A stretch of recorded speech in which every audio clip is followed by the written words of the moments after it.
மதிப்புக்குரிய மணியன் அவர்களுக்கும் ஊழியர்களுக்கும் ஐயருக்கும் சபையில ஆக்டிவா இருக்கிற உங்கள் ஒவ்வொருத்தருக்கும் நான் நன்றி கூறி என்னுடைய வாழ்த்துதலை கூறிக்கொள்கிறேன். இது ஒருவருடைய 2வது முறை, நேற்றோட சேர்த்தா இது 3வது முறை உங்கள் மத்தியில் நிற்க முடியாத கர்த்தர் எனக்கு வாய்ப்பு கொடுத்திருக்கிறார். திருச்சபைகள் எதற்காக ஏற்படுத்தப்பட்டது? மனிதன் இது ஓய்வு நாள் ஆராதனை, சற்று கவனமாய் கவனிங்க. அங்கிங்கும் பார்த்து தேவ நாமத்தை அசிங்கப்படுத்தாதிருங்க. இந்த உலகத்துல நீங்களும் நானும் பார்க்கிற ஒரு காட்சி எப்படி இருக்குன்னா, மிகவும் பயங்கரமான ஒரு உலகத்திலே வாழ்ந்து கொண்டிருக்கிறோம். பாவம் பெருகி போய் துன்மார்க்கம் தலைவிரித்து ஆடுகிற ஒரு காலகட்டத்திலே நம்ம வாழ்ந்து கொண்டிருக்கிறோம். நீங்க டிவி பார்க்கிறீங்க, யூடியூப் பார்க்கிறீங்க, பத்திரிகை எல்லாம் வாசிப்பீங்க. என்ன நடந்து கொண்டிருக்கிறது? விபச்சார பாவம் தலைவிரித்து ஆடுகிறது. எங்க பார்த்தாலும் கொலையும் கொள்ளையும் திருட்டும் அவமானங்களும் தெருக்களில் சர்வசாதாரணம் நடக்கிறதை பார்க்கிறோம். இங்கே ஊர் பக்கத்தில் நடந்த ஒரு நிகழ்ச்சியை நான் உங்களுக்கு சொல்றேன். நீங்களும் அடிக்கடி இங்க பார்க்கிற கேட்கிற நிறைய காரியங்கள் உங்களுக்கு தெரிஞ்சிருக்குது. பரிசுத்த யோவான் எழுதுகிறார், உலகம் பொல்லாங்குக்குள் கிடக்குது என்று சொல்லுகிறார். எங்க ஊர்ல இந்த ஒரு குடும்பத்துல அடிக்கடி கடனும் பிரச்சனையும் தீராத வியாதியா இருந்ததுனால அவங்க ஒரு மந்திரவாதியை தேடினாங்க. இதுல இருந்து எப்படி விடுதலை பெறுவது என்று சொல்லி அந்த மந்திரவாதி அந்த வீட்டுக்குள்ளே போனான். இப்படி சொன்னா, உங்க கஷ்டம், உங்களோட நஷ்டம், உங்களோட வறுமை, விவசாயத்தில் ஏற்பட்ட தோல்வி எல்லாம் வெற்றி பெற வேண்டுமானால் நீங்க வேற ஒன்றும் செய்ய வேண்டாம், ஒரு நரபலி கொடுக்க வேண்டும். உங்களுடைய 8 மாதம் நிறைந்த அந்த குழந்தையை நீங்கள் பலி கொடுத்தால் போதும், உங்களுடைய பிரச்சனை எல்லாம் தீரும் என்று சொன்னான். அப்படி ஒரு நாளை குறிப்பிட்டான். ஒரு நாளிலே அந்த பிள்ளை எடுத்துட்டு பக்கத்துல ஒரு சின்ன காட்டு பகுதி இருக்கு, உங்க ஊருக்கு பக்கத்துல காட்டு பகுதி இருக்கு மாதிரி அங்கே வர சொன்னான். மாலை வேளையிலே, இருட்டு வேளையிலே அந்த மந்திரவாதி முன்னால போயிட்டான்.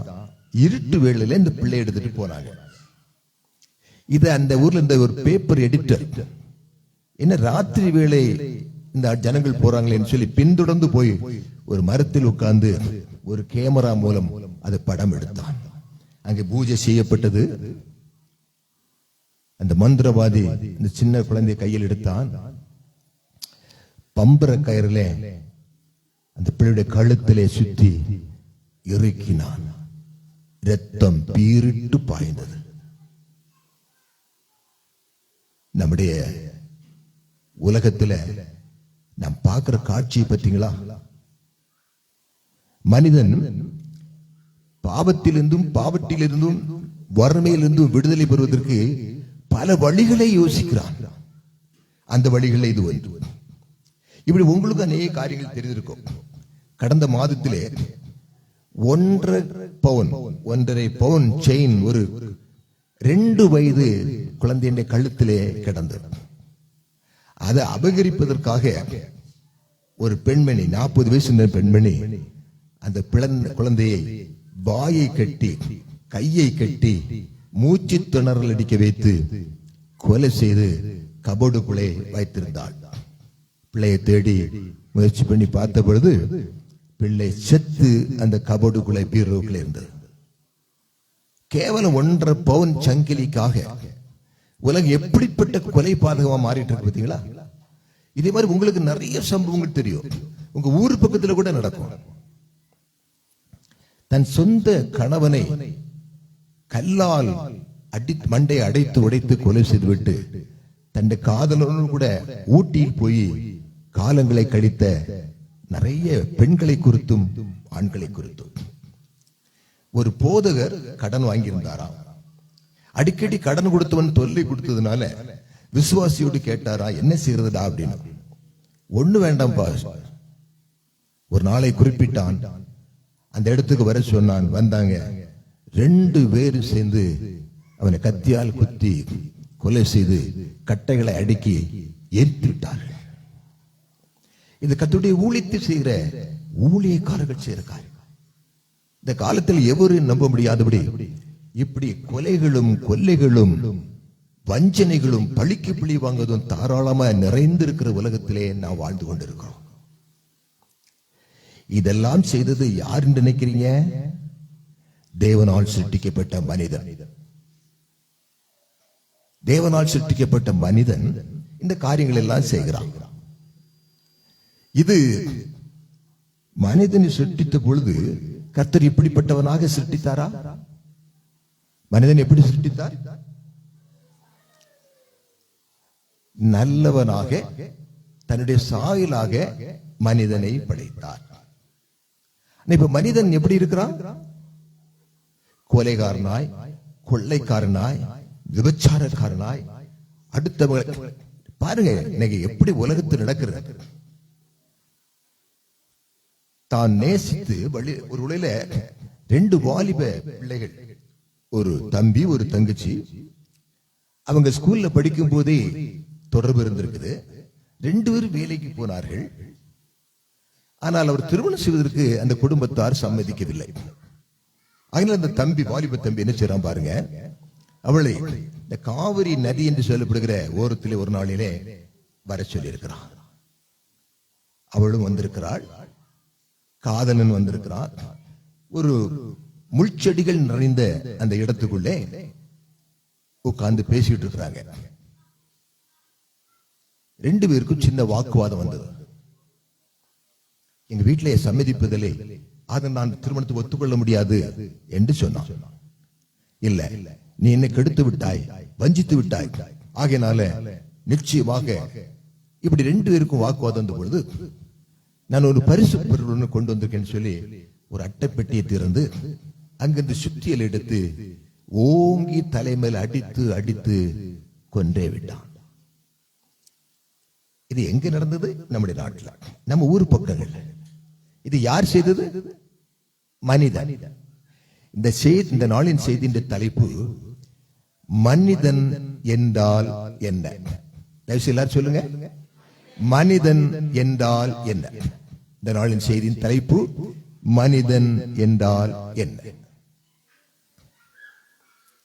இந்த தேவனாகிய கர்த்தர் ஏதேன் தோட்டத்துல மனிதனை சிருஷ்டித்த பொழுது அவனை எப்படி சிருஷ்டித்தார்னு எழுதியிருக்குது? தேவ சாயலாக. ஆதியாகமம் 1ஆம் அதிகாரம் 27ஆம் வசனம் சொல்லுது, தேவனாகிய கர்த்தர் பூமியிலே மனிதனை தேவ சாயலாக சிருஷ்டித்தார் எழுதியிருக்கு. அப்ப தேவ சாயலாக உண்டாக்கப்பட்ட மனிதன் இதெல்லாம் செய்வானா?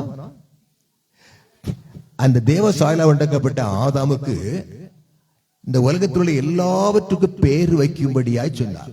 ஒரே ஒரு பேர் மட்டும்தான் தேவனாகிய கர்த்தர் வைத்தார். மீதி எல்லாம் இந்த உலகத்துல காண்கின்ற பூனை, நாய், மிருகங்கள் எல்லாமே ஆதாம் தான் பெயர் வைத்தான் என்று வேதம் சொல்லுது. ஆதியாகமம் 5ஆம் அதிகாரம் 2ஆம் வசனத்தில் சொல்லப்பட்டிருக்கு, தேவனாகிய கர்த்தர்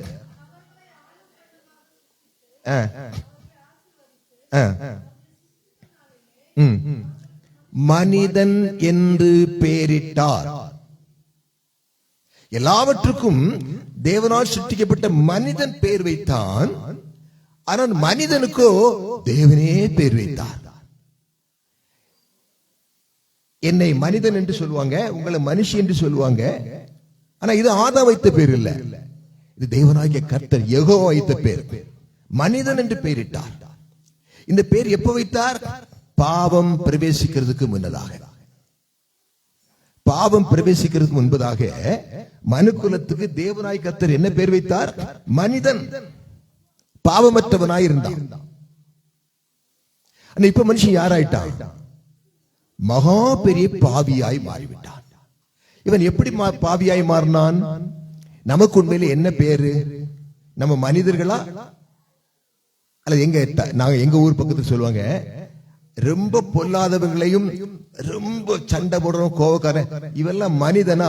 மனுஷன், நீசன் சொல்லுவாங்க. உங்க ஊர்ல சொல்லுவாங்களா? நீசன், நீசன் சொல்லுவாங்களா? சொல்ல மாட்டாங்களா? அப்படின்னா மனிதனுக்கு ஆப்போசிட், மகா கேடுகட்டவன் சொல்லுவாங்க. இப்ப இந்த மனுஷன் இப்படிப்பட்ட கொலைகாரனாகவும், கொள்ளைக்காரனாகவும், விபச்சாரக்காரனாகவும், பாவியாக மாறினது எதனால? எதனால? எதனால? ஏதேன் தோட்டத்துல தேவன் கொடுத்த எல்லாவற்றையும் நீ செய்யலாம் என்றும், ஒரே ஒரு காரியத்தை நீ செய்யக்கூடாது என்று அவனுக்கு கட்டளை கொடுத்தார். அந்த காரியத்தை அவன் செய்த பொழுது தேவனுக்கு விரோதமான காரியம். வேதத்தில் பல பாகத்தில் வாசிக்கிறோம், அவன் தேவனுடைய கட்டளையை மீறினான், அவன் தேவனுடைய உடன்படிக்கையை உடைத்து போட்டான். ஓசியா 7ஆம் அதிகாரம். இப்படி தேவனுக்கு விரோதமாக அவன் சொல்ல காரணம் என்ன? அவன் தேவனுடைய கட்டளை கீழ்ப்படியாத பொழுது, தேவனுடைய கட்டளைக்கு எதிராக செயல்பட்ட பொழுது அவன் தோட்டத்திலிருந்து வெளியே துரத்தப்பட்டான். இப்ப மனிதன் நல்லவன் என்று ஆரம்பித்து நல்லது என்று கண்டார், அவனை ஆசீர்வதித்தார். ஆனா இப்ப தோட்டத்தில் வெளியே வரும்போது ஒரு மனிதன் துன்மார்க்கனாக, பாவியாக வெளியே வருகிறார். இதனுடைய பொருள் என்ன?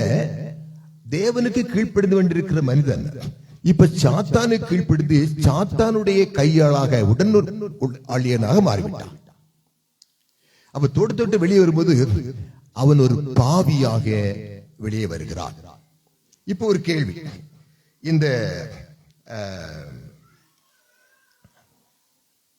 மனிதனை குறித்து மனிதன் எப்படி இருப்பான் என்று வேதம் நமக்கு சொல்லுகிற வசனத்தை வாசிப்போம். 2 தீமோத்தேயு 3ஆம் அதிகாரம், தயவு செய்து 1 - 5 வரைக்கும் வாசிங்க. எல்லாரும் கேட்கட்டும். ஒரு நிமிஷம், எல்லாரும் எடுக்கட்டும், எல்லாருக்கும் தெரிந்திருக்க வேண்டும்.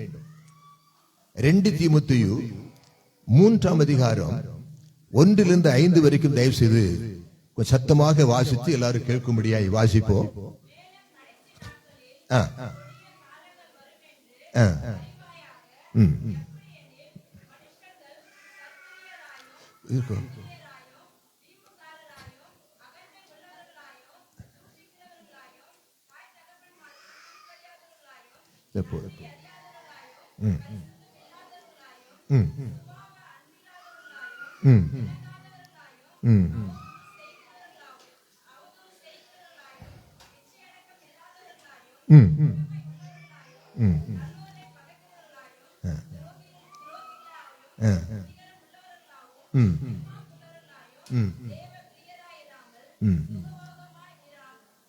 பிரியராயிருந்து தரித்துக் கொண்டு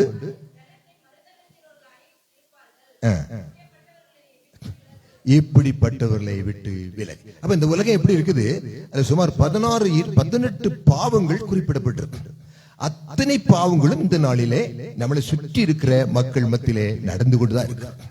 அது கருத்தாய் வாசித்தீங்கன்னா ஆச்சரியமா இருக்கும். அப்போஸ்தலரை கொண்டு கர்த்தர் எழுதி வைத்திருக்கிறார். ஆவியானவர் சொல்லுகிறார், கடைசி நாட்களிலே இப்படிப்பட்டவர்களாயிருக்கும். சொந்த தாயை சினிமா பார்ப்பதற்கு காசு கொடுக்கல என்பதற்காக தாயை கத்தியால் குத்தி வெட்டி கொன்று விட்டார். ஒருவேளை வாக்குவாதம் நடந்திருக்கலாம். தான் பெற்ற தாயை, தன்னை பெற்ற தாயை, இதைத்தான் அந்த வேதத்தில் சொல்லி இருக்கு. இது ஒரு பக்கம். இனி கர்த்தரால் உண்டாக்கப்பட்ட மனிதன் தேவனுக்கு விரோதமாக செயல்படுகிறதில் பார்க்கிறோம் என்று சொல்லப்பட்டிருக்கு. இப்படிப்பட்ட பாவங்கள் எல்லாம் செய்வது யாரு? மனிதன். மனிதன் தேவனால் சிருஷ்டிக்கப்பட்டவர். அப்ப தேவன் மனிதனை சிருஷ்டிக்கும் பொழுது இப்படி அல்ல, அவருடைய சாயலில் மனிதனை சிருஷ்டித்தார் என்று சொல்லப்பட்டது. இப்ப உலகம் எங்கும் பார்க்கும் பொழுது தேவ சாயல் நம்ம பார்க்க முடியுதா? நம்ம எல்லாம் யாரா இருக்கிறோம்? சொல்லுங்க, யாரா இருக்கிறோம்? உண்மையாகவா? நல்ல பதில், அழகா சொன்னீங்க, சந்தோஷமான பதில் தான். நம்ம எல்லாம் எப்படி இருக்கிறோம்? தேவசாய. இந்த செய்தி முடியும் போது நம்ம எல்லாம் தேவசாயலா இல்லனா மனித சாயலா இருந்தா கூட பரவாயில்லையா? தாய் தகப்பனுக்குள்ள இல்லையா, பெற்றோர்களை பிள்ளைகள் காப்பாத்துவாங்களே, இன்னைக்கு ஹோம்ல ஏஜ்டு ஹோம்ல கொண்டு விட்டுட்டு வந்துடுறாங்களே பெற்ற தாயை. இந்த ஜெனரேஷனை பாத்தீங்களா? 20 வருஷம் 28 வருஷம் வளர்த்து ஆளாக்கி படிக்க வைத்து லட்சக்கணக்கான பணத்தை செலவு பண்ணி தங்களுடைய ரத்தத்தை வயல் காடுகளிலே ஊற்றி வளர்த்து பிள்ளையை ஆளாக்கி நல்ல ஒரு திருமணம் செய்து வைத்து சந்தோஷமாயிருங்கள் என்று வைத்தால், சில காலங்களுக்குள்ளாக இந்த புது தம்பதிகள் அந்த பழைய தம்பதியை எங்க அனுப்பிடுறாங்க? அநாத ஆசிரமத்துக்கு. நல்லா சொன்னீங்க. நிச்சயமா சீத்தப்பாறையில் அப்படி யாரும் இருக்க மாட்டீங்கன்னு நான் நம்புறேன். கர்த்தர்களை அப்படி ஆக்காதிருப்பாராக. பாத்தீங்களா? இப்படி பயங்கரமான ஒரு உலகத்தில் இருக்கிறோம். நீங்க சொல்லிட்டீங்க ஈஸியா நம்ம தேவ சாயலாக இருக்கிறோம் என்று சொல்லி. இப்ப நான் ஒரு கேள்வி கேட்கிறேன், நீங்க பதில் கொடுக்கணும். சாயல் என்றால் என்ன? ஓகே, உருவம். அடுத்தது எல்லாரும் பேசும்படி அன்போடு வேண்டிக் கொள்ளுகிறேன். நீங்க சொல்லிட்டீங்க நம்ம தேவ சாயலா இருக்கிறோம்னு சொன்னீங்க. நான் இல்லைன்னு சொல்ல முடியாது. ஆனா செய்தியின் முடிவில் தான் இதுக்கு ரிசல்ட் கிடைக்கும். இப்ப நம்ம பரீட்சை எழுதுகிறவர்களாக இருக்கிறோம். நம்முடைய கொஸ்டின் பேப்பர் கரெக்ஷன் பண்ணுவார், பண்ணி கடைசியில் அவர் நமக்கு சொல்லுவார் நீ எந்த சாயல்னு சொல்லுவார். அப்ப பொதுவாகவே 2 சாயல் தான் இருக்க முடியும். ஒன்று தேவ சாயல், இன்னொன்று சரி உங்க பேச்சை நான் அப்படி எடுத்துக்கிறேன். ஏன்னா மணின்னு சொல்லிட்டாரு, நம்ம மனித சாயல். ஓகே, நல்ல இல்லையா? அப்ப மனித சாயல்லாம் எப்படி? ஒரு தலை இருக்கணும், அப்படிதானே? 2 கண்ணு இருக்கணும், நிச்சயமா 2 காது இருக்கணும். ஊழியக்காரர் ஜெபத்தில் அழகா சொன்னார், கண்களின் இச்சை, காதுகளின் இச்சை, வாய்களின் இச்சையினால வா பாவி மலைத்து நிற்காத, உன்கிட்ட இதெல்லாம் இருக்குதுன்னு எனக்கு தெரியும், ஆனா நான் இதை சரி பண்ணுகிறவன்னு உனக்கு தெரியட்டுமா என்று அழைக்கிற அருமையான பாடலை வரும்போது கேட்டேன். அருமையான ஊழியர் அதுக்கு நல்ல விளக்கம் கொடுத்து ஜெபித்தார். ஆமா, நமக்கு ஒரு தலை இருக்க வேண்டும். மனிதனாயிருந்தால் 2 கண்கள் இருக்க வேண்டும், 2 காதுகள் இருக்க வேண்டும், ஒரு வாய் இருக்க வேண்டும், இப்படி 2 கைகள், ஒரு உடம்பு, 2 கால்கள். இதை நம்ம எப்படி சொல்லுவோம்? மனிதன். அதனால மனிதன் சாயல் சொன்ன சரிதான், தப்பு இல்லை. ஆனா தேவனுடைய பார்வையில் 2 சாயல் தான். ஒன்று தேவனுடைய சாயல், இன்னொன்று சாத்தான். அழகா சொன்னாங்க. அந்த சிஸ்டர் ஒரு ஆள் தான் கொஞ்சம் கவனமா கேட்டு வர்றாங்க. அவங்களுக்கு தெரிஞ்சு போச்சு. அவங்களுக்கு என்ன அவங்களும் கூட சிலருக்கு தெரிஞ்சு போச்சு, நம்ம தேவ சாயல் அல்ல. அப்ப 2 சாயல் தான் உலகத்தில் இருக்க முடியும். நான் நேற்று ராத்திரி உங்களுக்கு சொன்னது போல 3 இப்படி விளக்கம் கொடுத்தேன். இது நம்ம, இது தேவனாகிய கர்த்தர், இது சாத்தான். பரவாயில்ல, ராத்திரி தூங்கி எழும்பி வந்தா கூட நீங்க ரொம்ப ஞாபக சக்தியா இருக்கிறீங்க. இதை எப்பவுமே மனதில் வைத்துக் கொள்ளுங்க. நான் கடவுள் பக்கம் இருந்து கடவுள் சாயலா இருக்கிறேனா, சாத்தானு பக்கம் இருந்து நான் சாத்தானுடைய சாயலா இருக்கிறேனா? இதுக்கு ஒரு சின்ன விளக்கம் கொடுத்தேன். இப்ப அதை சொல்லி முடிக்கிறேன். நேற்று வராதவங்க வந்திருந்தா. இந்த மனிதன் 2ஆம் கட்ட நிலைமை பாருங்க இல்லையா? கோயிலுக்கு வந்தா கர்த்தருடைய வார்த்தை கீழ்ப்படியணும், வேலைக்கு வர இடத்துல போனா அங்க அதிகாரியை கீழ்ப்படியணும், இல்லாத பாவங்களும் பொய்யும் லஞ்சமும் வாங்க வேண்டி இருக்குது. அப்ப இந்த மனிதனுடைய நிலைமையை பாருங்க, துர்ப்பாக்கிய நிலைமை. இந்த மனிதன் கடவுளை சார்ந்தா கடவுள் சாயலுக்கு வந்துருவான், நல்லவனா மாறிடுவான். இந்த மனிதன் இந்த பக்கம் சாய்ந்தா சாத்தான் சாயல் ஆயிடுவான். இந்த மனுஷன், அதுதான் பவுல் சொன்ன நிர்பந்தமான மனுஷன் சொன்னான். நம்ம நிலைமை பார்த்தீங்களா? ஆனா இந்த 2 பேருக்குமே நாம் தேவை. நான் தேவை, நீங்க தேவை. தேவன் இந்த பூமியில ஒரு காரியத்தை செய்ய வேண்டுமானால் மனிதன் தேவை. பிசாசு தன்னுடைய காரியங்களை செய்ய வேண்டுமானால் பிசாசுக்கு நாம் தேவை. நம்ம எந்த பக்கம் இருக்கிறோம்? என்ன அமைதி ஆயிட்டீங்க? கொஞ்சம் முன்னால் சொன்னீங்க தேவ சாயல். நீங்க எந்த சாயல் இருக்கிறோம்? செய்தி முடியும் போது நீங்க சொன்னதெல்லாம் பொய்யா உண்மையான உங்க வாயிலிருந்து நீங்க சொல்லிடுவீங்க. தொடர்ந்து பிரயாணம் பண்ணுவோமா? என் கூட பிரயாணம் பண்ணுங்க. சரி, அப்போ 2 சாயல் தான் உலகத்தில் இருக்க முடியும். அப்படித்தான் ஆண்டவர் சொல்றார். ஒண்ணு நீ தேவன் அற்றவனாக இருக்கணும், ஒண்ணு தேவனுடையவனாக இருக்கணும். இது ரெண்டுக்கு மிடில்ல நான் வாழவே முடியாது. அதான் சொன்ன, ரெண்டு எஜமானுக்கு ஒருத்தர் என்ன செய்ய முடியாது, ஊழியம் செய்ய முடியாது. ஒண்ணு தேவனை நேசித்து தேவனுக்கு ஊழியம் செய்வான், மனிதனை நேசித்து பற்றி மனிதனுக்கு ஊழியக்காரனா இருப்பார். நம்ம எல்லாம் யாருக்கு இருக்க வேண்டும்? தேவ். இப்ப அதான் அடுத்த கேள்வி கேட்கிறேன். சாயல் என்றால் என்ன? நம்ம ஊழியர் என்ன சொன்னாரு? சாயல் என்று சொன்னார் உருவன்னு சொன்னார். ஆமாவா? ஆமா தானே? அப்படித்தானே ஐயா சொன்னீங்க? யாரோ சொன்னீங்களா? உருவன்னு சொன்னீங்க. அங்க பிரதர் சொன்னாங்களா? ஓகே, நல்ல பதில், ஆனா சரியான பதில் இல்லை. இப்போ நம்ம கிட்ட இருக்க மூளை 200 கிராம் மூளை தான், குருவி மூளைன்னு சொல்லுவாங்க. இந்த குருவி மூளை நம்ம நினைச்சிட்டோம்னா, நமக்கு 2 கை 2 கால் இருக்குனால கடவுளுக்கு 2 கை 2 கால் இருக்குன்னு நம்ம நினைக்கிறோம். அப்படியா? அப்படியா? அப்படி இருந்தால் இங்க இருக்க ஊழியர் இன்னொரு சர்ச்சில் இப்ப இருக்க முடியுமா? ஏன்? அவருக்கு இருப்பது 2 கால். ஒரு 500 கால் இருந்தா 2 கால் அங்க வைக்க முடியும், 500 தலை வேணும். இப்ப அவருக்கு இருப்பது ஒரு தலை, 2 கால். அப்ப இங்க இருக்கிறார். இப்ப இன்னொரு சர்ச்சில் அவர் இருக்க முடியாது. காரணம், அவர் யாரா இருக்கிறார்? மனித சரீரத்தில் இருக்கிறார். நம்முடைய தேவனாகிய கர்த்தர் எப்படிப்பட்டவர்?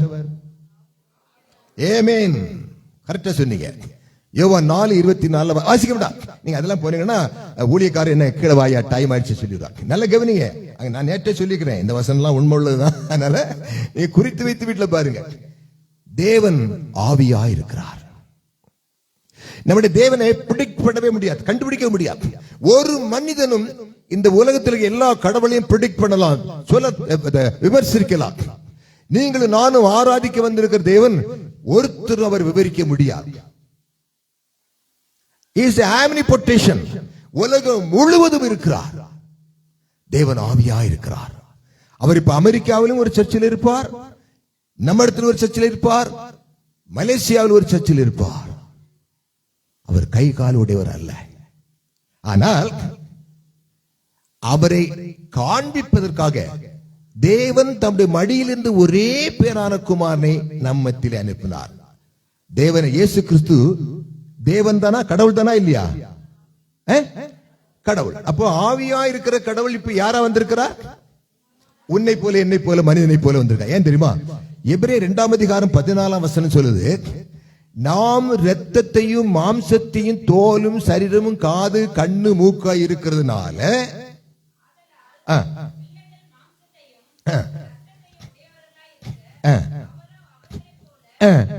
மாம்சத்தை இரத்தத்தை உடையவராய் வந்தார். வரும்போதுதான் இதை குறித்து 2 தீமோத்தேயு 3:14 இன்னும் விரிவாக நீங்க பார்க்கலாம். தேவன் மாம்சத்தில் வெளிப்பட்டார். அப்ப தேவன் மாம்சத்தில் வருவதற்கு அவர் யாரா இருந்தார்? ஆவியா இருந்தார். நாம் காணக்கூடாதவரும் ஒருவரும் கண்டிராதவரும் காணக்கூடாதவரும் ஆகிய அவர் ஆவியா இருக்கிறார்.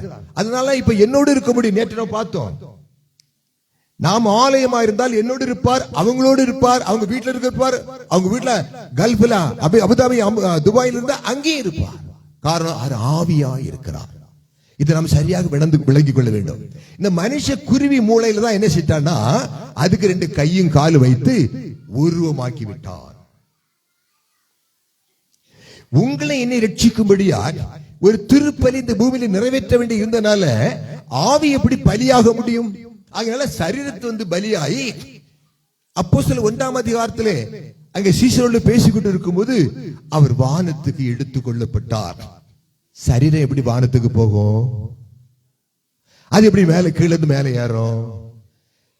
ஆவியா இருக்கிற தேவன் உங்களை என்னை ரட்சிக்கும்படியா, உனக்கு எங்களுக்கு மாதிரியா இருக்கும்படியா இந்த பூமியில வாழ்ந்து மரித்து உயிர்த்தெழுந்து அப்படி இயேசு உயிர்த்தெழுந்தனால உங்களுக்கு எனக்கு ஒரு உயிர்த்தெழுதல் உண்டு. நாமளும் உயிர்த்தெழுந்து போகும்போது எப்படி போறோம்? இந்த நல்ல சாரி, இந்த நல்ல சட்ட பேண்டோட அல்ல, நமக்கு ஒரு ஆவிக்குரிய சரீரம் கொடுக்கப்படும்.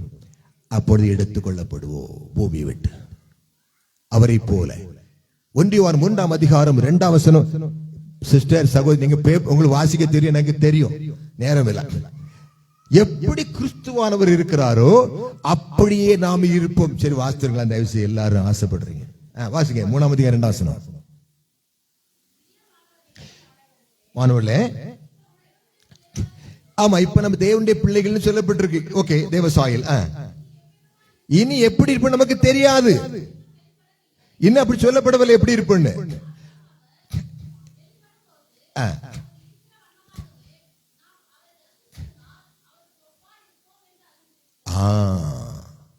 நான் வருவேன்னு சொல்லிட்டு போனார் பாத்தீங்களா? அவர் வரும்போது நாம் தேவனுடைய குமாரனாய் இயேசு கிறிஸ்துவை போல மாறி இருப்போம். நீங்க இதை நம்புவீங்களா? அநேக கிறிஸ்தவர்களுக்கு இந்த நம்பிக்கை கிடையாது. நம்ம கிறிஸ்துவை போல மாறுவோமா? முடியுமா? தேவனுடைய வார்த்தை சொல்லுது, சத்தியம் வசனம் சொல்லுது, என் குமாரனை போல மாறுவீர்கள். தேவன் நம்மளை எப்படி எதிர்பார்க்கிறாராம்? வாசிங்க, ரோமர் 8 அதிகாரம் 29 வசனம். சீக்கிரமாக. அவர் தம்முடைய குமாரனை அநேக சகோதரருக்குள்ளே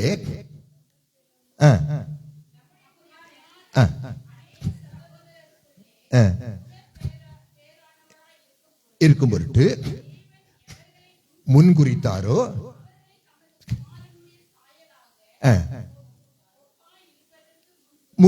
நம்மளை அழைத்திருக்கிறார். எந்த சாயல் இருக்கணுமா? இயேசு கிறிஸ்துவின் சாயலுக்கு நம்ம வரணுமா? இதுக்கு இணையாக கொலோசியர் 3:10 சொல்லப்பட்டிருக்கு, நம்மை சிற்றித்தவருடைய சாயலுக்கு ஒப்பாக மாற வேண்டும். அப்போ நாம் அவரை போல மாற வேண்டும் என்றால் மட்டுமே நாம் காத்திருக்கிற பரலோக ராஜ்யத்துக்கு பிரவேசிக்க முடியும்.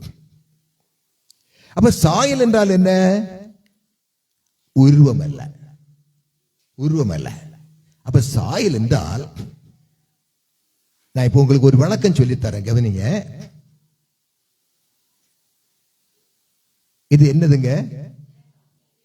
உண்மையிலேவா? நிச்சயமா. இது என்னது? நான் கொட்டை கொண்டு வர சொன்னேன், மாங்காய் தோடோடு கொண்டு வர சொன்னேன், அவர் இதை கொண்டு வந்திருக்காங்க. இது என்னது? உங்க ஊர்ல தான் நிறைய விளையுது. இது என்னது? மாங்கொட்டை. இது தேங்காய். சரிதானா? கரெக்டா சொல்லிட்டீங்க. எல்லாரும் கண்ணு நல்லா தெரியுது போது, என்ன தவிர. சரி, தேங்காய். அடுத்த கேள்வி, பதில் கொடுத்துட்டே இருக்கணும், அப்பதான் சீக்கிரம் முடியும். இதுக்குள்ள என்ன இருக்குது? தேங்காய் தண்ணி இருக்கு, தேங்காய் இருக்குது, அதுக்கு மேல ஓடு இருக்கு, அதுக்கு மேல சௌரி, சௌரின்னு சொல்லுவாங்கல்ல, நார், நார் இல்லையா? அப்புறம் ஒரு சௌரி இல்லையா? சரி, இதுக்குள்ள என்னெல்லாம் இருக்குது? மேல ஒரு தோடு, அது சாப்பிட்டு முடிச்சிட்டோம் இல்ல, அதுக்குள்ள இது இருக்குது. சரிதானா? இப்போ நீ கரெக்டா சொன்னீங்க. தேவனுடைய சிருஷ்டிப்பை பாருங்க. நான் சொன்னேன், ஆவியா இருக்கிற தேவன் நம்ம ஆராதனைக்கு கடந்து வரும்போதெல்லாம் நாம் அவரை ஆராதிக்கும்படியாய் கடந்து வருகிறோம், ஆராதிக்கும்படியாக அழைக்கப்பட்டிருக்கிறோம்.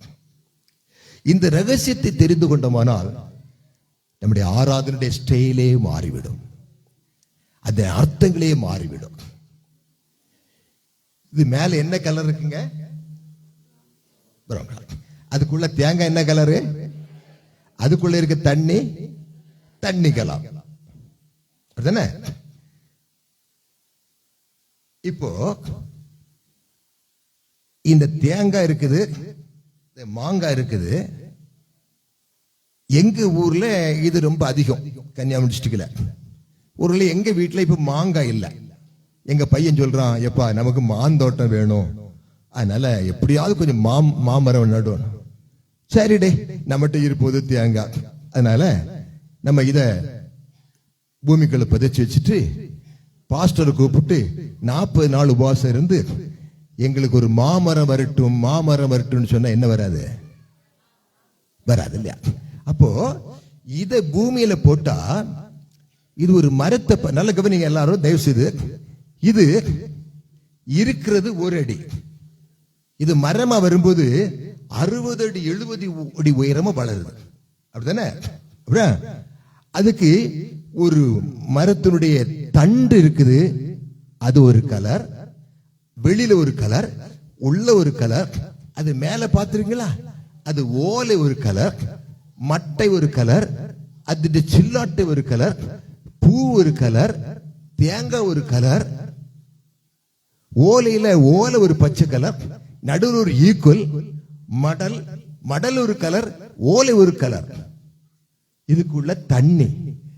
நீங்க தரையில நடக்கிற மரத்திலிருந்து இதுக்கு எப்படி தண்ணி மேல போச்சு? எப்படி உள்ள வெள்ளை கலர் ஆச்சு? அந்த பருப்பு தேங்காய் எப்படி ஆச்சு? அப்போ இத போட்டு நாம் மாமரம் வரட்டும்னு சொன்னா மாமரம் வராது. இது நேராய் வளர்கிற மரமாக இருக்கு. இது எப்படி? இத போட்டா ஒரு மாமரம் வரும், அது ஒரு கலர், அந்த தண்டு ஒரு கலர். இது இந்த பக்கம் 40 அடி, இந்த பக்கம் 20 அடி இப்படி போகுது. இது ஒரு பூ வருது, அது ஒரு கலர். அது பிஞ்சாகும் போது ஒரு கலர், அது பழுக்கும் போது ஒரு கலர். இந்த மரத்துக்கு யாரு சுகர் போட்டது? யாரு கரும்பு சாறு விட்டது?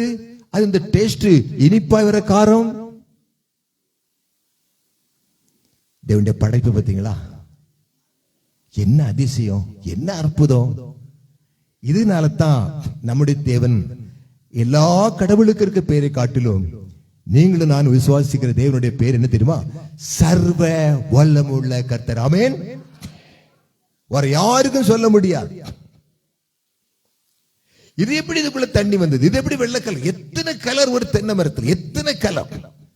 நோட்டும் பென்சிலும் எடுத்துக்கிட்டு போய் பிள்ளைகள்லாம் எழுதுங்க, என்னென்ன கலர், இந்த சைஸ் என்ன, ஏன் அது மட்டும் இப்படி போகாம நேர இப்படி போகுது, இது மட்டும் ஏன் இப்படி போகாம இப்படி போகுது? தேவனுடைய சிட்டிப்பு. அப்போ இது தேங்காய் வந்து மாங்காய் மாறாது, மாங்காய் தேங்காவாய் மாறும். அப்படியானால் இந்த தேங்காவுடைய சாயல் இதுக்குள்ள இருக்குது. தேங்காவுடைய சாயல் எங்க இருக்குது? இதுக்குள்ள. அந்த தன்மை, இது தேங்காயோட ஒரு குணம் இருக்குது. இது தேங்காயை நாம் இந்த கொட்டையில் இருக்கிற கசப்பு தன்மை இதுக்கு வராது. இந்த ருசி இதுல இல்ல. அப்ப ஒவ்வொன்றையும் தேவன் சிருஷ்டிக்கும் போது அந்த சாயலை அதுக்குள்ள வைத்திருக்கிறார். அப்ப அது சாயல்னா என்னது? குணாதிசயம், பண்பு. தேவனுக்கு உணர்வு இருக்கா இல்லையா? இருக்கா? இருக்கல?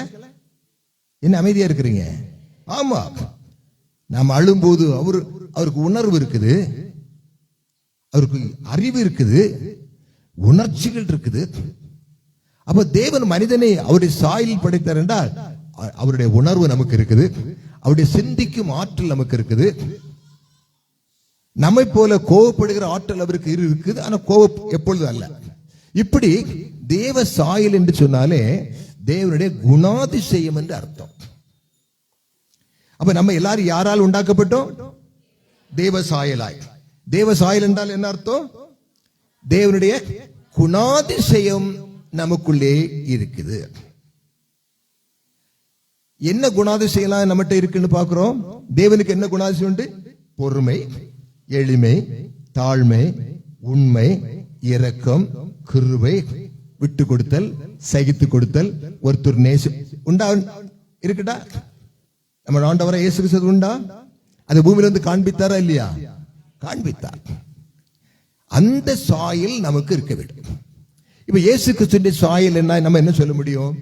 அதுக்கு சில காரியங்களை பார்ப்போம். இதை பார்த்து முடித்து விடலாம். தேவனுடைய சாயல், தேவனுடைய குணாதிசயம். வேதத்தில் தேவனுடைய குணாதிசயம் நிறைய சொல்லப்பட்டிருக்கு.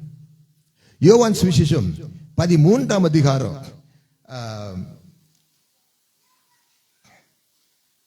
15ஆம் வசனத்தை வாசிங்க.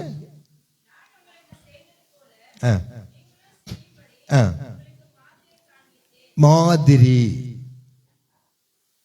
அவருடைய குணாதிசயம் எப்படி என்று நமக்கு மாதிரியை காண்பித்து, நான் செய்தது போல நீங்களும் செய்யுங்கள் என்று சொன்னார். சரி, ஒரு 4-5 குணாதிசயத்தை, 5 சாயலை நம்ம இப்ப பார்க்க போறோம் வேதத்திலிருந்து. இந்த 5 சாயல் நிறைய இருக்கு. வேதத்தில் நிறைய சாயல் இருக்கு, அவருடைய குணாதிசயம் இருக்கு. வேத புத்தகத்தை எழுதி கொடுத்தது அவருடைய எல்லா குணாதிசயம் அதுல இருக்குது. அந்த குணாதிசயம் நமக்குள்ள வர வேண்டும் என்று சில 4-5 மாடல் நம்ம பார்ப்போம். என்ன? சரி, முதலாவது இயேசு கிறிஸ்து தன்னுடைய மரண வேளை வந்த பொழுது அவர் சீஷர்களை ஒரு வேல் மீட்டர்களை அழைத்து கொண்டு போய் அங்கே ஒரு காட்சி காண்பித்து கொடுத்தார். நல்ல நீங்க கவனிக்கணும். நான் என்ன செய்யறோம் அதுபோல பூமியிலே நீங்கள் செய்து நீங்கள் என் சாயல் என்பதை அவளுக்கு கண்டுபிடிக்க வேண்டும், காண்பித்து கொடுக்க வேண்டும் என்று சொன்னார். அந்த காலத்துல இந்த பஸ்கா பண்டிகை கொண்டாடும் பொழுது யூதருடைய வீடுகளிலே 6 பாத்திரங்கள் வைத்திருப்பார்கள். நம்ம இப்ப 2 பாத்திரம் தான் வைக்கிறோம் திருவிருந்தன்னைக்கு இல்லையா, அப்பமும் ரசமும். இல்ல, யூதர்கள் 6 பாத்திரங்கள் வைத்திருப்பார்கள். இது விளக்கி சொல்வதற்கு நேரம் இல்லை. இயேசு கிறிஸ்து அன்றைக்கு அந்த யூதர்களின் பாரம்பரியமாக அந்த வீட்டில் எல்லா பக்கத்து வீட்டில் எல்லாரையும் கூப்பிடுவாங்க. ஒரு ஆட்டுக்குட்டி அடிப்பதா இருந்தால் அது 5 பேர் சாப்பிட முடியுமா, 5 பேர் மட்டும் தான் கூப்பிடுவாங்க.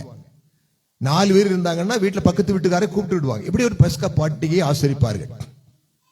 அங்கே ஒரு மூத்த பெரியவர் இருப்பார், அந்த வீட்டில் அடிமையானவன் இருப்பான். அப்ப அந்த வீட்டுக்கு 5 6 பேர் வந்தாங்கன்னா இந்த அடிமையானவன் துண்டை அறையிலே கட்டி கொண்டு எல்லாருடைய கால்களை கழுவி துடைத்து எண்ணெய் பூசி உள்ளே உட்கார வைப்பான். இது அடிமை செய்ய வேண்டிய வேலை. இப்ப 12 அப்போஸ்தலரோடு சீஷர்களோடு கூட இயேசு கிறிஸ்து மேல் வீட்டில் இதை ஆசரிக்கும்படியாக உட்கார்ந்து இருக்கிறார். இப்ப என்ன செய்யப்பட வேண்டும்? கால்களை கழுவ வேண்டும். இப்போ பேதுரு பக்கத்துல பார்க்கிறார், ஒரு ஆளை கழுவி காலை கழுவிதான் செய்ய வேண்டும். இது யூதருடைய பாரம்பரியம். ஒருவேளை இங்க இருக்குதுல யோவான் சின்ன பையன், அவன் காலை கழுவலாமே. யோவான் என்னையே பார்க்கிறாரு, நான் இயேசு கிறிஸ்துவோடு மார்பில் சாய்ந்திருக்கிற, நான் அவருடைய அன்பான சீஷன்.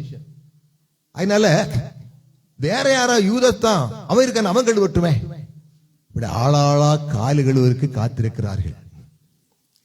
இயேசு கிறிஸ்து ஒரு துண்டை எடுத்து அறையிலே கட்டி கொண்டு பாத்திரத்திலே தண்ணீர் வார்த்து ஒவ்வொருத்தருடைய கால்களையும் கழுவினார்.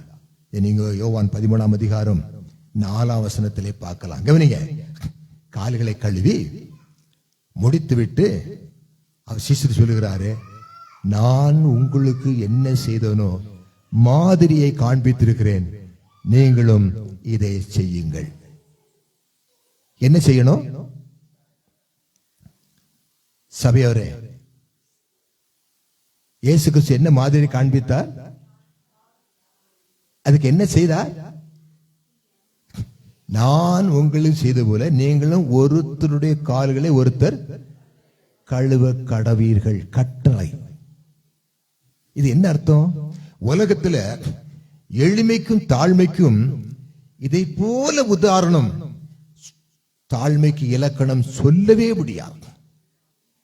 இன்னைக்கு மந்திரிகள் எல்லாம் மந்திரி ஆன உடனே ஒரு தொடப்பக்கட்டை எடுத்துட்டு ரோடெல்லாம் துடைத்து தாங்கள் எளிமை என்று காண்பிப்பார்கள். அது மாய்மாலம், கள்ளத்தனம், அது உண்மை அல்ல. ஆனா இயேசு நம்முடைய சீசுடைய கால், அவர் சொல்றாரே, நான் ஆண்டவரும் உங்களை விட உயர்ந்தவரும் இல்லையா. பிலிப்பியர் 2ஆம் அதிகாரம் 6ஆம் வசனத்துல அவர் தேவனுடைய ரூபமாயிருந்தும் தேவனுடைய சாயல் அவற்றை இருந்திருந்தும் குஷ்டரோகியை தீர்க்க முடியாத வியாதியை குணப்படுத்துகிறவராயிருந்தும் மரித்து போனவரை எழுப்புகிற தேவனுடைய வல்லமை அவரிடத்தில் இருந்தும் நான் ஆண்டவர் தான் அப்படி இருந்தும் அவர் தம்மை தாமே வெறுமையாக்கி அடிமையின் கோலம் எடுத்தார், தம்மை தாமே தாழ்த்தினார். இங்கே சீசுடைய கால்களை, அந்த காலத்துல காலை கழுவுறது ரொம்ப குறைந்த மதிப்பீடு. இவர் ஆண்டவர். அன்றைக்கு இருந்த யூதர் எல்லாரும் அவரை போற்றி புகழ்ந்தாங்க. என்ன அற்புதங்களை செய்கிறார், என்ன அருமையாக பேசுகிறார் என்று சொல்லி, எத்தனை பேரை போஷிக்கிறார் என்று. அவர் சீசுடைய கால்களை, கேவலம் மீன்பிடித்தக்காரருடைய கால்களை கழுவி இந்த தாழ்மையும் எளிமையும் விட்டு கொடுத்தலும் மன்னித்தலும் உங்ககிட்ட இருக்க வேண்டும் என்று நிரூபித்து காண்பித்தார். இது ஒரு சாயலாக நம்ம எடுத்துக்கொள்ளலாம். இன்றைக்கு நம்முடைய வாழ்க்கையில இப்படிப்பட்ட ஒரு சூழ்நிலை இருக்குமே, ஆனால் நம்முடைய குடும்பங்களிலோ நம்முடைய வெளியிலோ இப்படி அடுத்தவருடைய கால்களை கழுவுவதற்கோ அல்ல ஒருவேளை அந்த செருப்பு ரொம்ப அழுக்கா இருந்தால் அதை துடைத்து போடுவதற்கோ நம்ம யாரா செய்வோமா? செய்ய முடியாது. ஏன்? நம்ம யாரை போல மாறல, இயேசுவை போல நம்ம என்ன செய்யல, மாறவில்லை. நம்ம எதற்காக அழைக்கப்பட்டிருக்கிறோம்? தேவனுடைய ராஜ்யத்துக்கு போறோம்னு வச்சுடுங்களேன். அங்க வாசல்ல ஒரு தேவதூதன் நிற்பான். அவன் எதை பார்ப்பான்? நீங்க இங்க காணிக்கை கொடுத்ததையோ, நீங்க இங்க பாடினதையோ, இந்த கோயிலுக்கு கொடுத்த கட்டணத்துக்கு கொடுத்ததையோ அதை உணர்ந்த தேவதூதன் பார்க்கறது இல்ல. பின்ன என்ன பார்ப்பான்? என்ன பார்ப்பான்? இயேசு கிறிஸ்துடைய சாயல் உங்கள்கிட்ட இருக்கான்னு பாப்பா. அதுக்காக வாசம் இல்ல. ரோமர் 8:29 அவருடைய குமாரனுடைய சாயல் இல்லாவிட்டால் நமக்கு பிரவேசிக்க முடியாது. அப்ப தூதன் கேட்பா, எத்தனை பேருடைய கால்களை நீங்க கழுவுனீங்க? சரி, கால்களை கழுவ வேண்டாம், எத்தனை பேருக்கு நீங்கள் தாழ்மையா நடந்து கொண்டீங்க? உங்க சர்ச்சில் நீங்க ஈஸியா காண்பித்துடலாம் தாழ்மையை. பெஞ்சில் இருக்கவங்க கீழே உட்கார்ந்துக்கலாம், கீழே உட்கார்ந்தவங்க பிறந்தவர்களிருந்து காண்பிக்கலாம். இது மாயமான தாழ்மை, இது உண்மையான தாழ்மை இல்லை. உண்மையான தாழ்மை ஒருத்தர் நேசிப்பதும், ஒருத்தருக்கு உதவி செய்வதும், ஒரு வார்த்தை ஒரு தூக்கி சுமப்பதும், உடைய கஷ்டங்களில் பங்கெடுப்பதும், இது தாழ்மை. பணக்கார வீட்டுகளை போய் அங்கே குடிகொள்வதல்ல, எளிமையானவரிடத்தில் போய் சம்பந்தம் கொள்வதும் கலந்து கொள்வதும். இந்த சிறியவர்களுக்கு எவர்களுக்கு எது செய்துள்ளதே? எந்த சிறியவர்கள்? சபைக்குள்ள இருக்கவங்க இல்ல. யாரு? ஆமா, காட்பாடியில் ரயில்வே ஸ்டேஷன்ல இருக்கிறாங்க பாத்தீங்களா, அவர்கள் தான் சிறியவர்கள். அவர்களுக்கு நீங்க என்ன செய்றீங்களோ, வருஷத்துல ஒரு நாள் நீங்க கூட்டிட்டு வந்து ஆகாரம் கொடுத்துருவீங்களா இருக்கலாம், கிறிஸ்துமஸ் அன்னைக்கு. மற்ற நாட்கள்ல இதுதான் இயேசு கிறிஸ்துவின் மாதிரி. அந்த தாழ்மை, அந்த எளிமை, மற்றவர்களை தங்களை போல உயர்வாய் நினைக்கிற அந்த தாழ்மை இருக்குதா என்று ஆண்டவர் நம்மளை பரிசோதித்து பார்க்கிறார். இது ஒரு சாயல். இன்னொரு சாயல் பார்ப்போமா? மத்தேயு 26 49 வசனத்துல அவர் கெத்செமனே தோட்டத்தில் இருக்கிறார். என்ன கவனிங்க, நல்ல கவனிங்க. இப்ப கெத்செமனே தோட்டத்தில் இருக்கிறார்.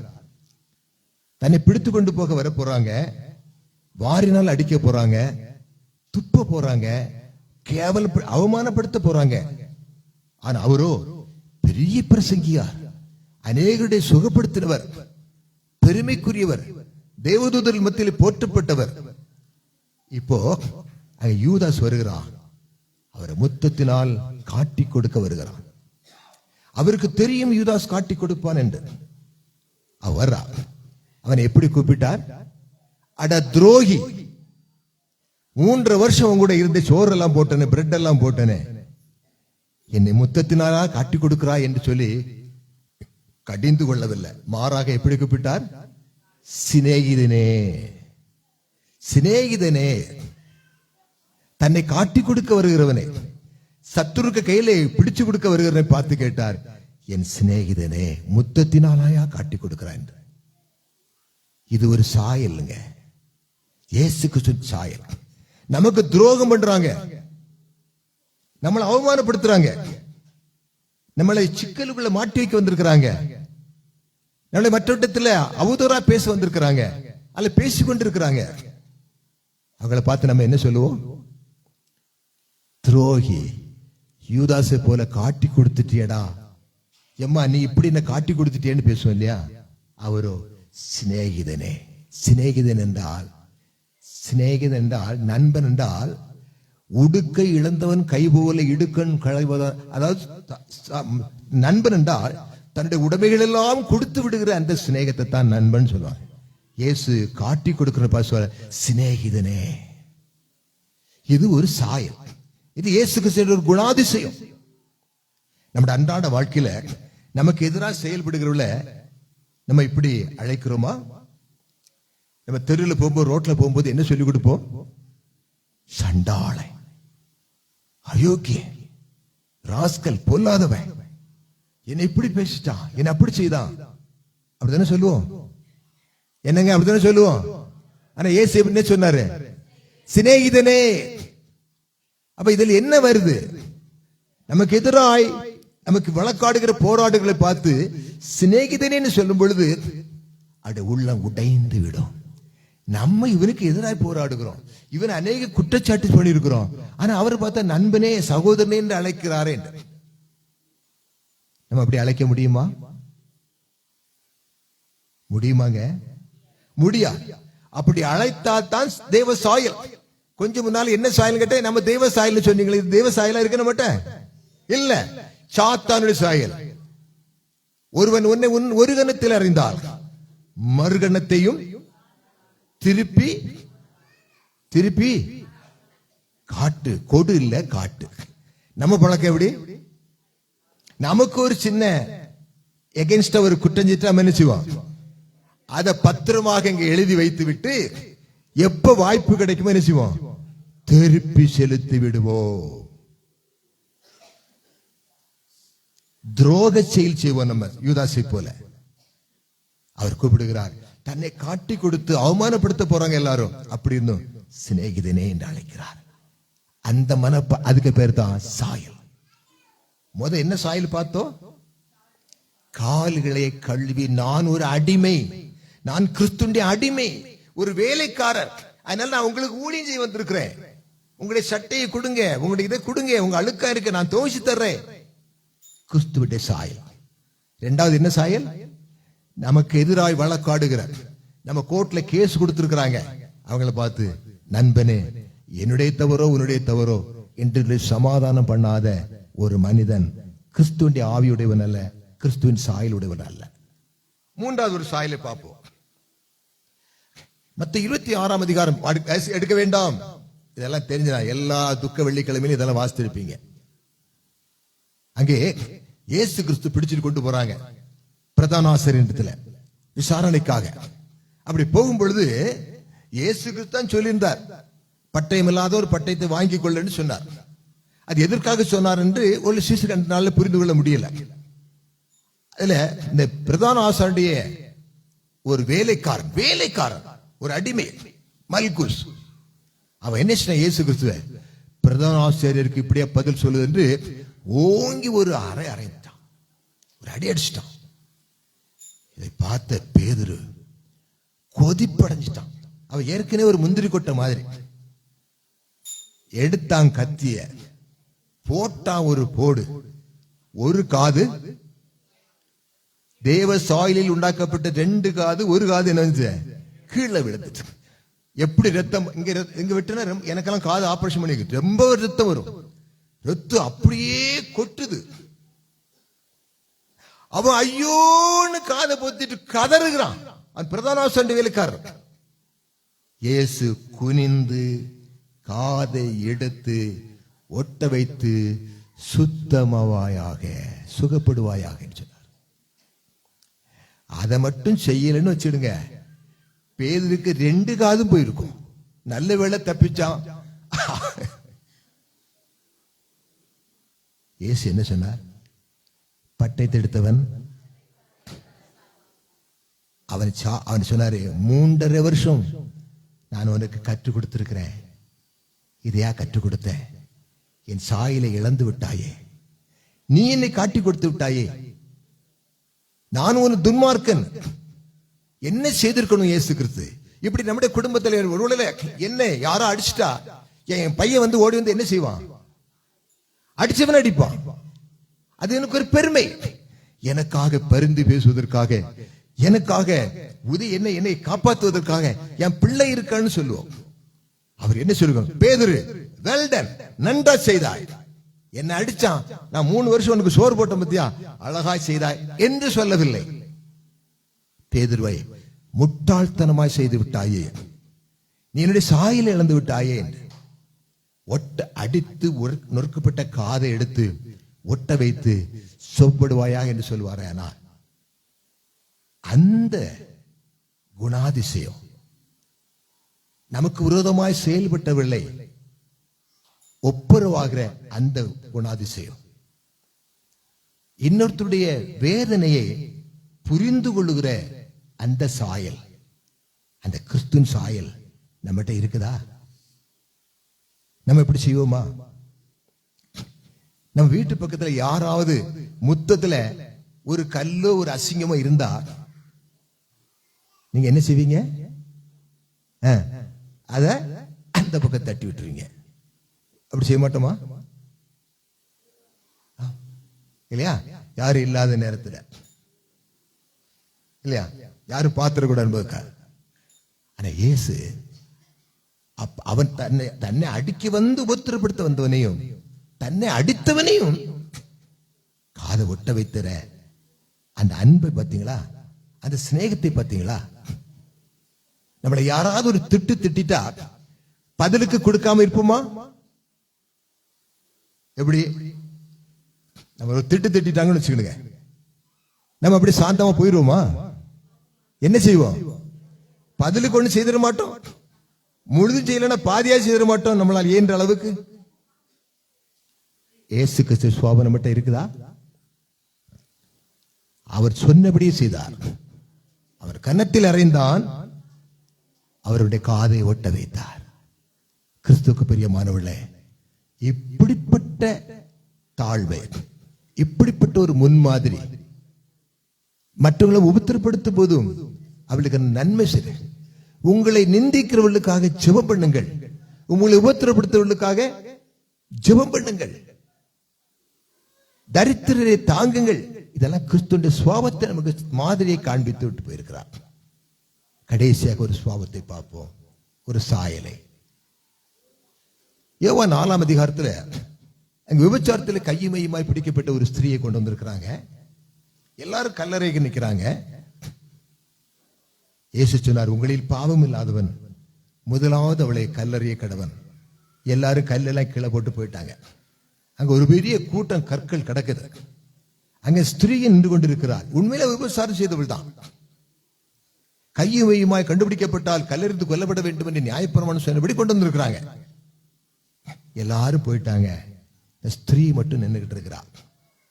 அவள் உண்மையிலே வேசி, குற்றவாளி, நியாயப்பிரமாணத்தின்படி பாவம் செய்திருக்கிறார்.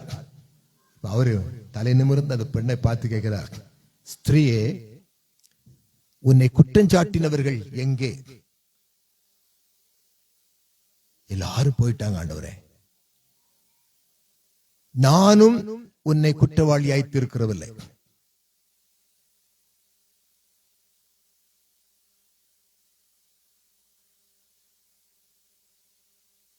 வாழ்க்கையில் இருக்குதா? இப்படிப்பட்ட பகிரங்கமான பாவங்களை பார்த்த உடனே நம்ம என்ன செய்யறோம்? எல்லாரோடு சேர்ந்து கல்லறை இருக்கு போல. இப்படி நம்ம ஊர்ல ஏதோ ஒரு தப்பு செய்துட்டா மெஜாரிட்டி ஆட்களோடு கூட நம்மளும் சேர்ந்து திட்டவோ அல்லது ஏதாவது தண்டனை கொடுக்க நம்ம முன்னுக்கு வரல. இது உனக்கு வேண்டியதா, நீ இப்படி செய்து விட்டாய் என்று அவளுக்கு எதிராக அவனுக்கு எதிராக நம்ம போராடல. ஊர்ல சில குடும்பத்தை இப்படி தள்ளி வைத்து விடுகிறது இல்ல. அது கிறிஸ்துவின் சாயலா? இல்ல. எல்லாரும் கல்லறிய வந்தாங்கல்ல, அவனை கல்லறையிலிருந்து தப்பிக்க வைத்தார். நம்ம குடும்பத்தில் 1008 தவறுகள் தப்பிதங்கள் இருக்கும்போது இன்னொரு குடும்பத்தில் இருக்கிறதை பெரிதா எடுத்து முழங்கி கொண்டு இருக்கிறது இல்ல. நம்முடைய வாழ்க்கையில நம்முடைய சுபாவம் அப்படி இல்லை. கிறிஸ்துவினுடைய சிந்தை உங்களில் இருக்க கடவுது என்று சொல்லி பிலிப்பியர்ல பவுல் எழுதுகிறார். கிறிஸ்துவினுடைய சிந்தனை என்னது? அப்படிதான். எல்லாருக்கும் தெரியும் அவள் குற்றவாளி என்று. அவர் அவளை மன்னித்து இனி பாவம் செய்யாது. நம்முடைய சபைகளில, நம்முடைய ஊர் குடும்பங்களில இப்படிப்பட்ட அநேக சம்பவங்கள் உண்டு. அவர்களை சபையாராக போய் பார்த்து சந்தித்து இந்த கேள்விப்படுகிறோம், இனி நீங்க இந்த தவறை செய்யக்கூடாது, இது கிறிஸ்துவின் சாயல் இல்லை என்று சொல்லி அவளை நம்ம கிறிஸ்துக்குள்ள நடத்துகிறோமா? அப்படிப்பட்ட சிந்தை நம்மகிட்ட இருக்குதா? கடைசிய ஒரு சாயலை பார்த்து நம்முடைய செய்தியை முடிப்போம். நம்முடைய செய்தியுடைய தலைப்பு என்னது? ஓகே, கடைசி ஒன்று பார்ப்போம். இயேசு கிறிஸ்துவை பிடித்து கொண்டு போய் பிலாத்துட்ட விசாரிக்கிறாங்க. அவர் சொல்ல ஒரு குற்றம் இல்லை. அங்கே வேதத்திலே சுமார் 7 இடத்துல அவரை இவர் குற்றவாளி இல்ல, யூதாஸ் கூட சொன்னார், குற்றமில்லாத ரத்தத்தை காட்டி கொடுத்து விட்டேன்னு சொன்னார். இப்படி நீதிபரராயிருக்கிற இயேசு கிறிஸ்துவை பிலாத்து நியாயந்திருக்க முடியாது. அப்படியே மனைவியும் சர்டிபிகேட் கொடுக்கிறார். ஆனால் ஒரு பெரிய கூட்டங்க நிக்குது. அவனு சிலுவையில் அறையும். அர்த்தமில்லாத பொருள் இல்லாத காரியங்களுக்காக தேவாலயத்தை இடிப்பேன்னு சொன்னா, ஓய்நாளை மீறிவிட்டார். இந்த காரணத்துக்காக அவரை சிலுவையிலே உறையும்படியாய் பிலாத்து ஒப்பு கொடுக்கிறார். இரவு முழுவதும் தோட்டத்திலே வேதனைப்பட்டிருக்கிறார். சாப்பாடு இல்லை. அவருடைய சரீரத்திலே வாரினால் அடித்தார்கள் என்று எழுதியிருக்குது. யூதர்கள் கொடுங்கோல் ஆட்சி செய்யும் பொழுது, மன்னிக்கணும், ரோமர்கள் அன்னைக்கு ஆட்சியில் இருந்தாங்க. அவர்கள் வாரினால் அடிப்பதுன்னு சொன்னா, ஒரு நீள மீன் இதுல செய்த நார்கள் இருக்கும், சவுக்கடி 16 நார்களாக இருக்கும். இப்படி அதுல அந்த லாஸ்ட்ல ஈய குண்டை கட்டியிருப்பாங்க. இதை அடிப்பதற்கு ஸ்பெஷல் ஆள் இருப்பாங்க. அவங்க அடிக்கும் போது அது அப்படியே அடிச்சு இந்த பக்கம் வந்து இப்படி சுத்தி இழுப்பாங்க.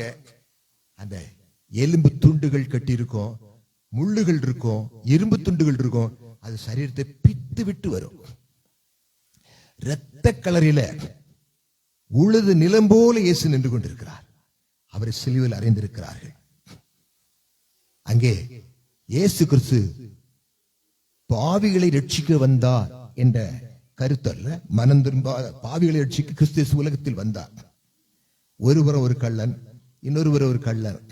இந்த கள்ளன் சொன்னா, நீ நீதிபரர், பரலோக ராஜ்யத்தில் என்னை ஏற்றுக்கொள்ளும், இன்றைக்கு நீ என்னோடு பரதேசில் இருப்பா. அவர் எதுக்கு வந்தார்?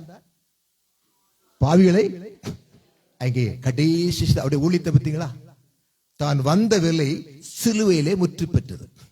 இன்றைக்கு உன் பாவங்கள் மன்னிக்கப்பட்டது, இன்றைக்கு என்னோட பரிசில் இருப்பாய். வந்த வேலை என்னது? அவர் செய்த கடைசி அற்புதம் என்னது?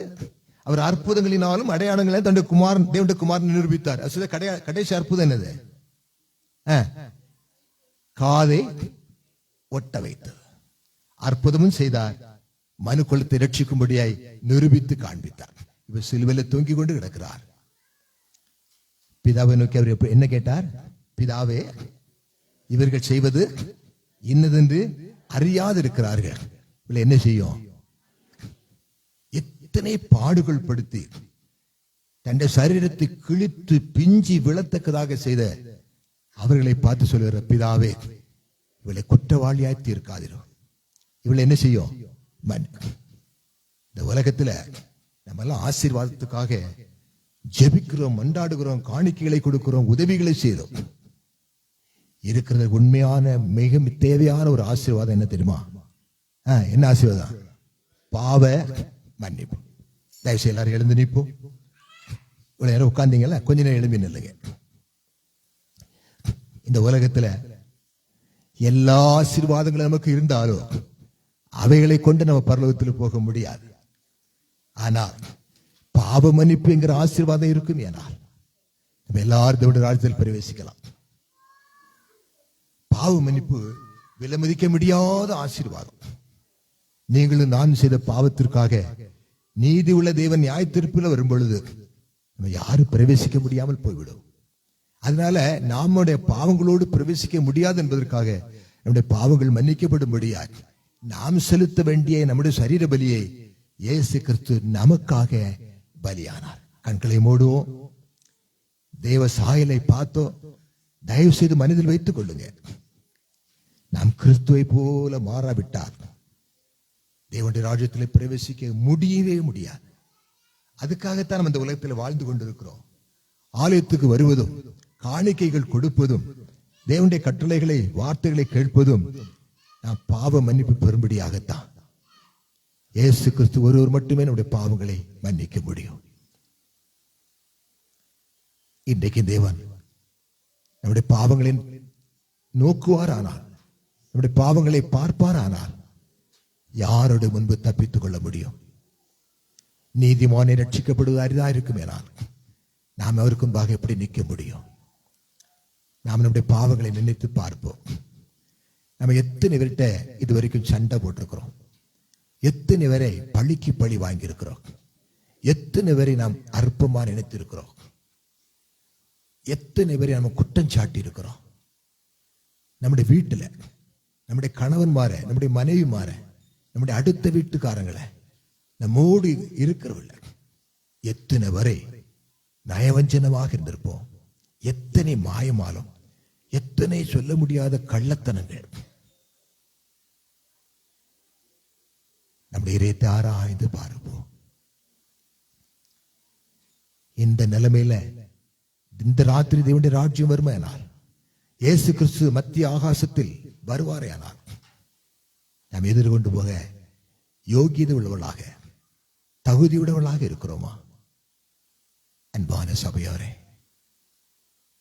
நான் இருக்கிற வண்ணமாகவே தேவனை காண்பேன் என்று சொன்னார். முடியாது பிரியமானே, முடியாது. அதுக்கு மாறாக கர்த்தராகிய இயேசு கிறிஸ்து சிலுவை நோக்கி பார்த்து போனார். நமக்கு பெரிய ஆசீர்வாதம்.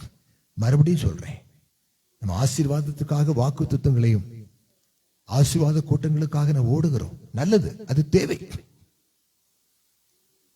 ஆனால் இந்த ஆசீர்வாதங்கள் நம்மளை நியாய தீர்ப்பிலே நிறுத்தாது. மன்னிப்பு என்கிற ஆசீர்வாதம் மட்டும்தான் உலகத்தில் மிக சிறந்த விஷயம்.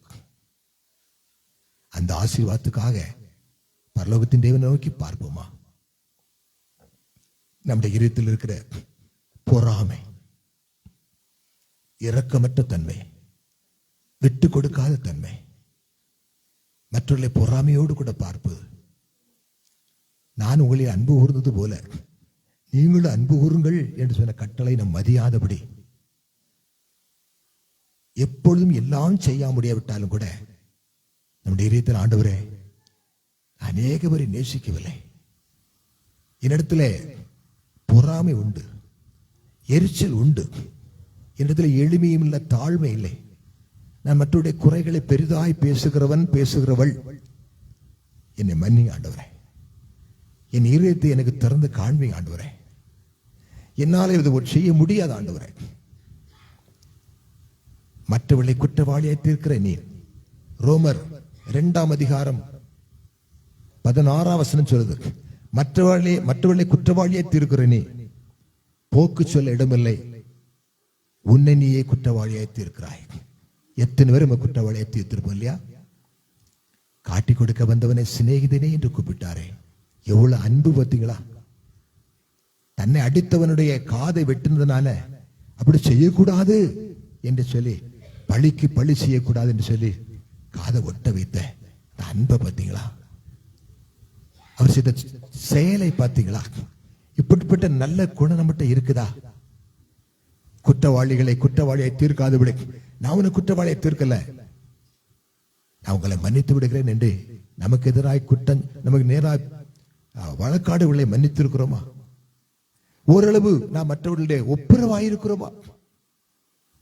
தேவாலயத்தில் வந்து காணிக்க கொடுக்க போறீங்களே, மத்திய 5 அதிகாரம் 18 சொல்லப்பட்டிருக்குது, உன் எதிராளிக்கும் உனக்கும் வழக்கு இருக்குமேனா நீ அவனோட ஒப்புரவாயிட்டு வந்து பின்பு காணிக்க செலுத்துன்னு போதகர் சொன்னார். ஊழியர், இது முடிஞ்ச உன்னை காணிக்கைகளை கொடுக்க போறேன்னு சொல்லி, உன்னை காணிக்கைகளை கர்த்தர் அங்கீகரிக்க வேண்டுமானால் நாம் எல்லாரோட ஒப்புரவா இருக்க வேண்டும் என்று வேத வசனம் திட்டமாய் போதிக்கிறது.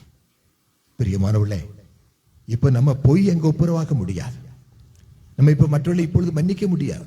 தயவு செய்து ஆலயத்துக்குள்ள இருக்கிறவர்களோடு கூட நமக்கு வாக்குவாதங்கள், சண்டைகள் இருக்குமேனால், ஆண்டவரே, நான் அவர்களை மன்னிக்க முடியாது, என் இதயத்திலே பேசும் ஆண்டவரே, என்னால முடியாத ஆண்டவரே, எனக்கு உதவி செய்யும் என்று சொல்லுவோமானால் அவர் நிச்சயமாக நமக்கு உதவி செய்வார்.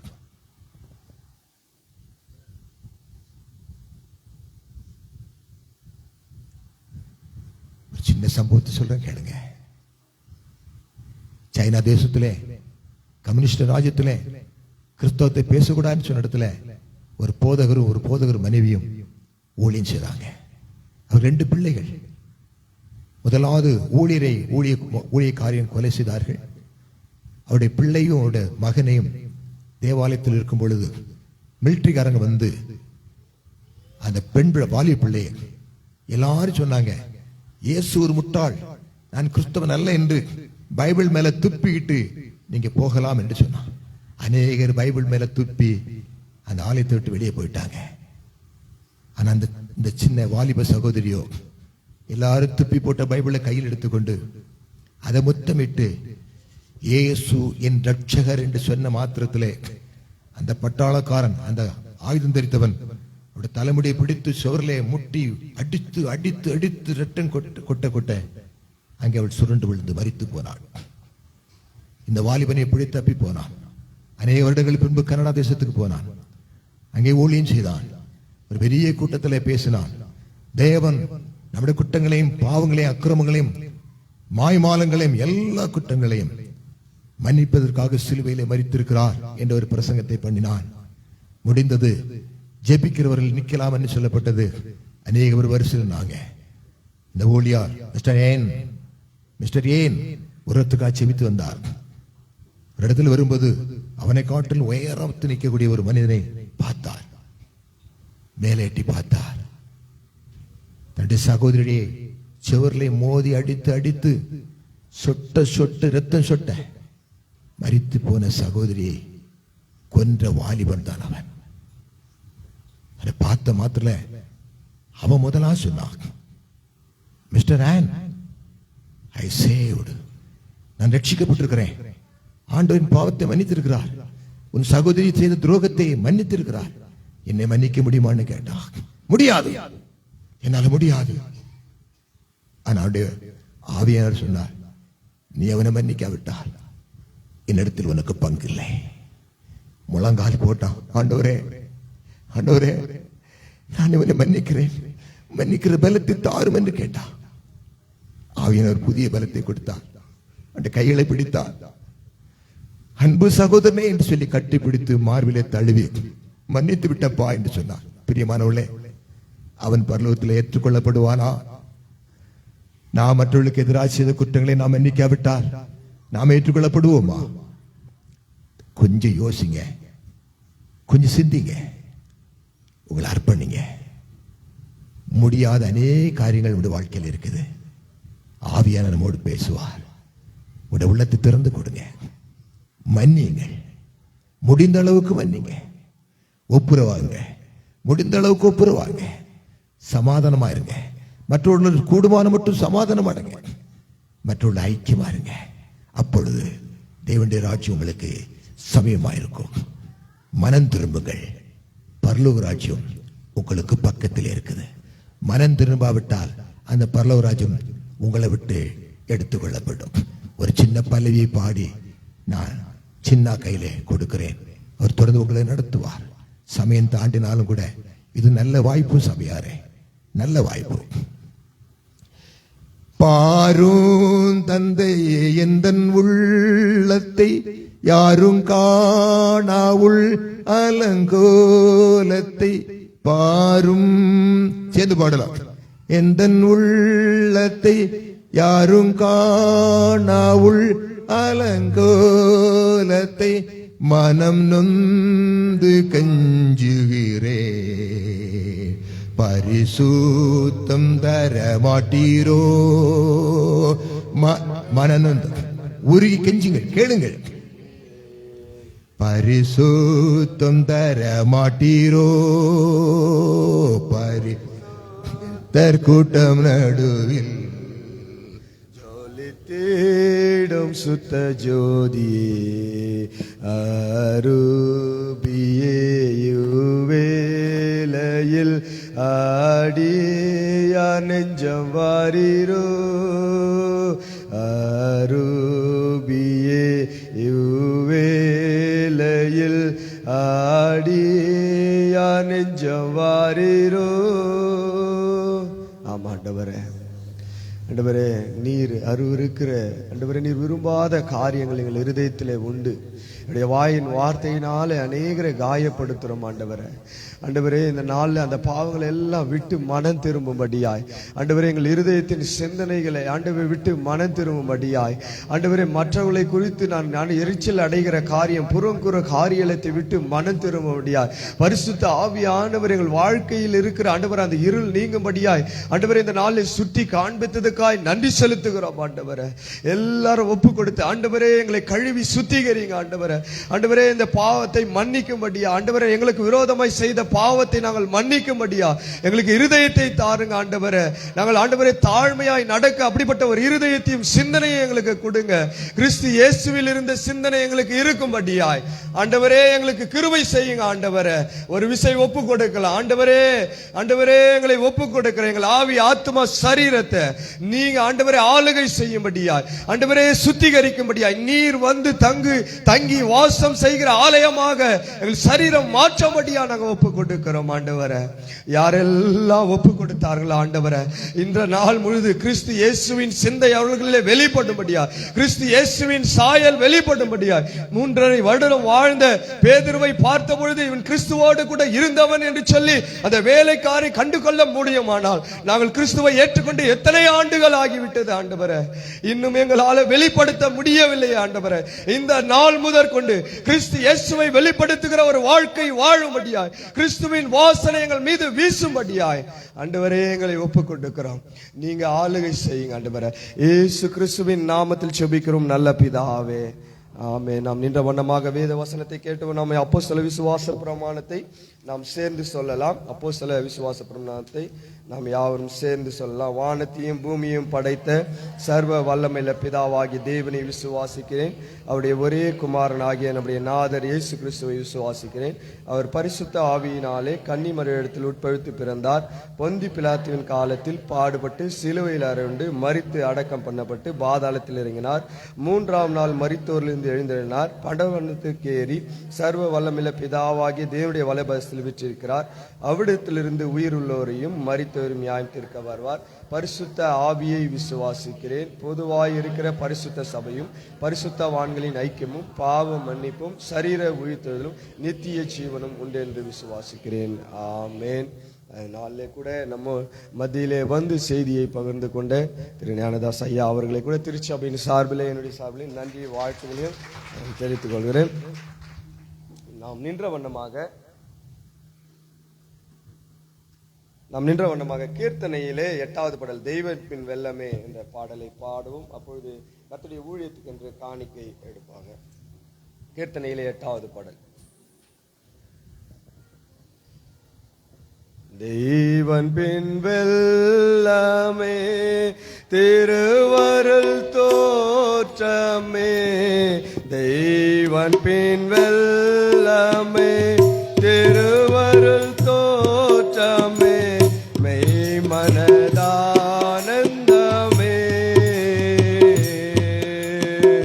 மெய் மனதானந்தமே, செய்யனின் சேம்பாதம் சேவிக்கும் இவ்வேளை, செய்யனின் சேம்பாதம் சேவிக்கும் ஐயானி நாடி பணிந்தே, ஐயானி நாடி பணிந்தே, மோர் குணம் கோபமோ லோக சிற்றின்பமோ, மோர் குணம் கோபமோ லோக சிற்றின்பமோ, மேற்கொள்ளும் நாசாயிக்கம், மேற்கொள்ளும் நாசாயிக்கம், தாங்கிட தடுமாறி தயங்கிடும் வேளையில் தாங்கி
பாவசேற்றில் பல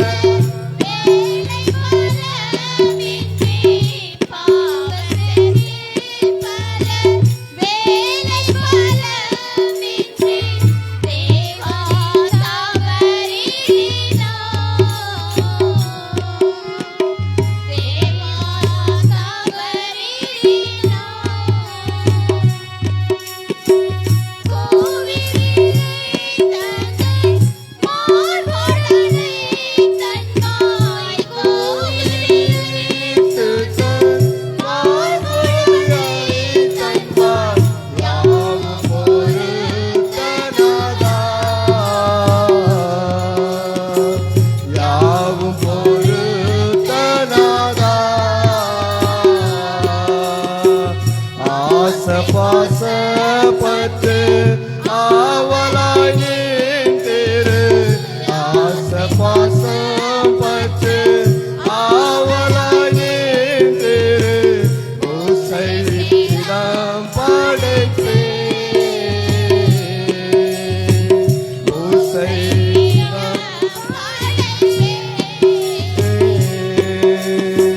மோச வழிதனை மூற்றும் ஞானகத்திலே. மோச வழிதனை மூற்றும் அகற்றியே. நேசனை நினைத்தொழுவேன். நேசனை நினைத்தொழுவேன். மரணமோ ஜீவனோ மறுமையோ பூமியோ. மரணமோ ஜீவனோ மறுமையோ பூமியோ. மகிமையோ வருகாலமோ. மகிமையோ வருகாலமோ. பிரசிருஷ்டியோ உயர்ந்ததோ தாழ்ந்ததோ. பிரசிருஷ்டியோ உயர்ந்ததோ தாழ்ந்ததோ. பிரித்திடுமோ தெய்வத்தை. பிரித்திடுமோ தெய்வத்தை. தெய்வன் பின்னல்லாமே திருவருள் தோற்றமே. தெய்வன் பின்னல்லாமே திருவருள் தோற்றமே. மெய் மனதானந்தமே. மெய் மனதானந்தமே. சபையார் அமரலாம். சபைக்கான அறிவிப்பு நம் மத்தியில் இருக்கிற சபைமணி அவர்கள் வாசிப்பார்கள். இந்த நாளிலே கூட கேட்ட செய்தியின் பிரகாரம் ஆண்டவராகிய இயேசு கிறிஸ்துவின் குணாதிசயத்திலே ஒரு குணாதிசயம் என்ன குணாதிசயம்னா